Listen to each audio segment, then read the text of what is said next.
भारतीय संविधान के मूल स्वरूप में अनुसूचित जात जनजात की सुरक्षा के लिए, उनकी उन्नति के लिए कुछ विशेष प्रावधान किए गए थे। प्रावधान यह था कि अनुसूचित जात जनजात समूह से जुड़े हुए लोगों के प्रति यदि दूसरे समुदाय के लोगों ने अनुचित शब्दों का प्रयोग किया, उनका असम्मान किया या उनका अपमान किया या जाति सूचक शब्दों का प्रयोग किया या छुआछूत संबंधी कोई व्यवहार किया, तो ऐसे लोगों के प्रति कानूनी कार्रवाई होगी और वह कानूनी कार्रवाई ऐसी होगी जो बाकी लोगों को सीख दे सके। इसके अतिरिक्त यह भी व्यवस्था दी गई कि अनुसूचित जात जनजात से जुड़े हुए लोगों को शिक्षा में, नौकरी में और अन्य क्षेत्रों में रिजर्वेशन की सुविधा दी जाएगी, यानी उनको आगे बढ़ने का मौका दिया जाएगा। भारतीय संविधान में इस तरह की व्यवस्था इसलिए करनी पड़ गई क्योंकि कहा जाता है कि लंबे समय से कुछ प्रभावकारी वर्गों ने दलित समुदाय का जानबूझकर एक योजनाबद्ध ढंग से उत्पीड़न किया, उनको समाज में भागीदारी नहीं लेने दी। और यही कारण है कि जब हमारा संविधान तैयार हुआ तो दलित परिवारों के लिए अनुसूचित जात जनजात के तहत एक सुरक्षा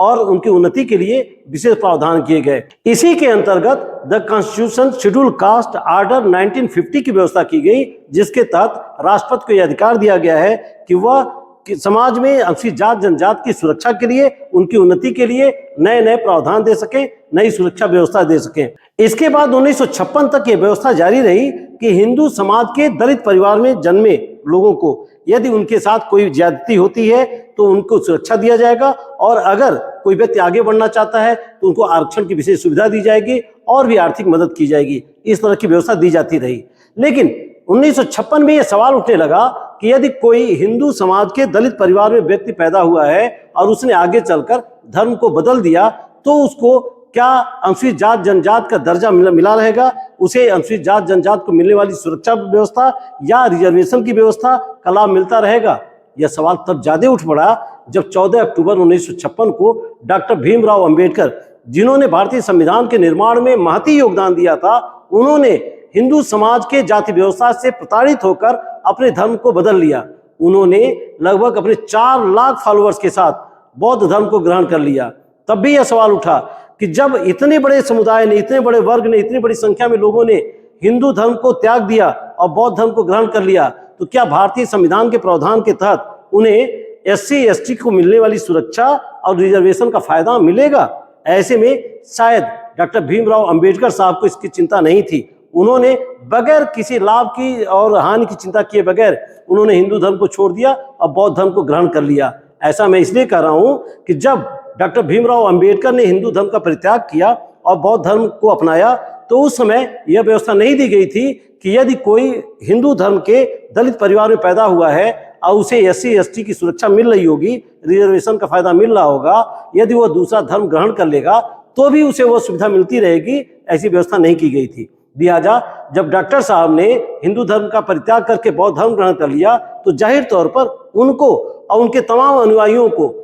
SC ST की मिलने वाली सुविधा का परित्याग करना पड़ गया, यानी उन्हें अब वह सुविधा मिलनी बंद हो गई थी। ऐसे समय में भारतीय समाज में एक बड़ा डिस्कस शुरू हो गया कि अगर कोई हिंदू परिवार में पैदा हुआ या दलित परिवार में पैदा हुआ व्यक्ति दूसरे धर्म को ग्रहण कर लेता है, तो क्या उसे SC ST को मिलने वाली सुविधा या रिजर्वेशन नहीं मिलेगा? नहीं मिल रहा था। लेकिन आगे चल के 1956 में एक विशेष प्रावधान सरकार द्वारा किया गया। इसके तहत यदि कोई हिंदू धर्म के दलित परिवार में व्यक्ति पैदा हुआ है और आगे चलकर उसने सिख धर्म को ग्रहण कर लिया, या सिख धर्म में भी दलित परिवार में कोई व्यक्ति पैदा हुआ है, तो उसे भी वही सुविधा SC ST की मिलेगी जो हिंदू धर्म में पैदा हुए व्यक्ति को मिलती है। यानी अब SC ST की सुविधा न केवल हिंदू धर्म में पैदा हुए व्यक्ति को मिल रही थी, बल्कि सिख धर्म में भी पैदा हुए व्यक्ति को मिलनी शुरू हो गई 1956 में। तो फिर 2 समाज ऐसा हो गया, 2 धर्म ऐसा हो गया जिसमें शेड्यूल कास्ट, शेड्यूल ट्राइब्स की सुविधा मिलने लगी, एक हिंदू धर्म और दूसरा सिख धर्म। इसके बाद 1990 में एक अलग व्यवस्था की गई। 1990 में यह व्यवस्था दी गई कि यदि कोई व्यक्ति हिंदू धर्म या सिख धर्म के दलित परिवार से निकलकर बौद्ध धर्म को ग्रहण कर लेता है, यानी जैसा कि डॉक्टर भीमराव अंबेडकर साहब ने किया था, यदि कोई व्यक्ति हिंदू धर्म का परित्याग कर देता है और बौद्ध धर्म को ग्रहण कर लेता है, तो उसे भी SC ST की वह सुविधा मिलती रहेगी, वह सुरक्षा मिलती रहेगी जो हिंदू धर्म में पैदा हुए व्यक्ति को मिलती है। ऐसे में 3 धर्म हो गया जिसमें अनुसूचित जात जनजात की सुविधाएं मिल रही थी। नंबर 1 हिंदू धर्म में पैदा हुए व्यक्ति को, दूसरा सिख धर्म में पैदा हुए व्यक्ति को, तीसरा बौद्ध धर्म में पैदा हुए या कन्वर्ट हुए व्यक्ति को, ऐसे व्यक्तियों को यह मिलने लगा सुविधा। लेकिन अभी हाल में सुप्रीम कोर्ट में एक मामला आया जिसमें 24 मार्च 2026 को सुप्रीम कोर्ट द्वारा फैसला दिया गया कि यदि कोई व्यक्ति भले ही वह हिंदू धर्म के दलित परिवार में पैदा हुआ हो और उसे पहले अनुसूचित जात की सुविधाएं मिल रही हो, रिजर्वेशन की फायदा मिल रहा हो, लेकिन यदि उसने ईसाई धर्म ग्रहण कर लिया या कोई अन्य धर्म ग्रहण कर लिया तो उसे अनुसूचित जात जनजात की सुविधा नहीं मिलेगी, न तो रिजर्वेशन की सुविधा न ही सुरक्षा संबंधी सुविधा। इस पूरे प्रकरण की शुरुआत हुई थी जनवरी 2021 में। तब आंध्र प्रदेश के गुंटूर में एक व्यक्ति रहा करते थे चितंदा आनंद, जो पहले हिंदू धर्म के दलित परिवार में पैदा हुए थे, लेकिन आगे चलकर उन्होंने ईसाई धर्म को ग्रहण कर लिया था। एक दिन जब वो रविवार की सभा कर रहे थे, यानी ईसाई धर्म की प्रार्थना कर रहे थे, तभी कुछ लोगों ने उनके ऊपर और उनके समर्थकों पर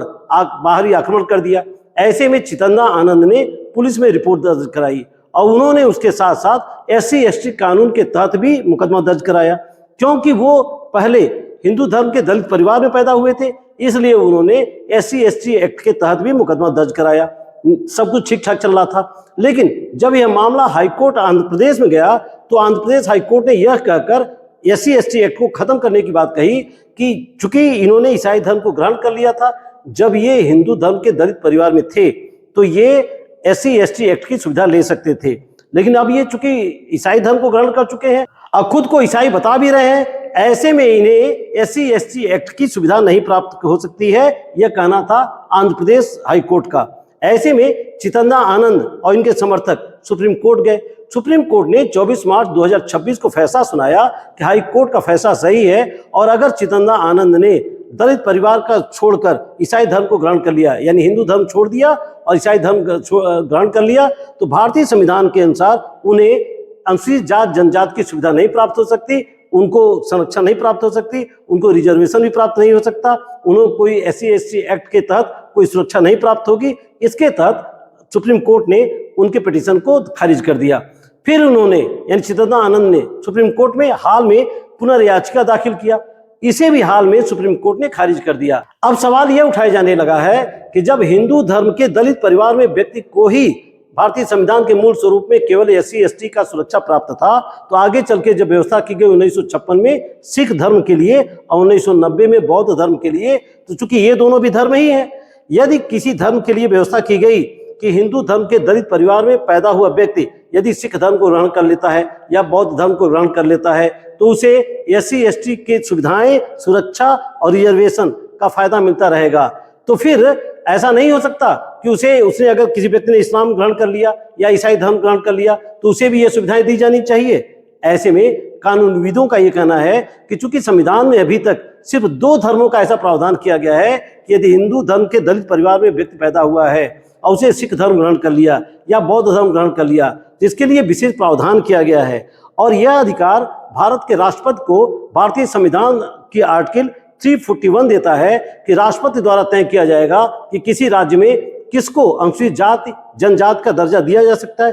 किसे नहीं दिया जा सकता है। और अभी तक केवल ऐसे 2 प्रावधान किए गए हैं जिसमें बताया गया है कि हिंदू धर्म के दलित परिवार में पैदा हुआ व्यक्ति यदि सिख धर्म ग्रहण कर लेता है या बौद्ध धर्म ग्रहण कर लेता है तो उसको शेड्यूल कास्ट की सुविधा मिलती रहेगी, सुरक्षा और आरक्षण की सुविधा उसको मिलती रहेगी। लेकिन इन दोनों के अलावा यदि किसी अन्य धर्म को ग्रहण करता है तो निश्चित रूप से उसे इस तरह की सुविधाएं नहीं प्राप्त होंगी। ऐसे में चितंदा आनंद को अनुसूचित जात जनजात की मिलने वाली सुविधा को नकार दिया गया, उनको माना गया कि वो उसकी सुविधा के हकदार नहीं है। ऐसे में फिर यह बड़ा डिबेट शुरू हो गया है कि क्या यह धार्मिक पक्षपात नहीं है, क्या धार्मिक भेदभाव नहीं है। हमारा संविधान कहता है कि धर्म के आधार पर भेदभाव नहीं किया जाएगा, लेकिन यदि 3 धर्मों को ये सुविधा दी जाती है, हिंदू धर्म, सिख धर्म और बौद्ध धर्म के अंदर कुछ लोगों को दलित समाज में रहने की सुविधा, लेने की सुविधा दी जा सकती है, तो अगर वही व्यक्ति इस्लाम ग्रहण कर लेता है या ईसाई धर्म ग्रहण कर लेता है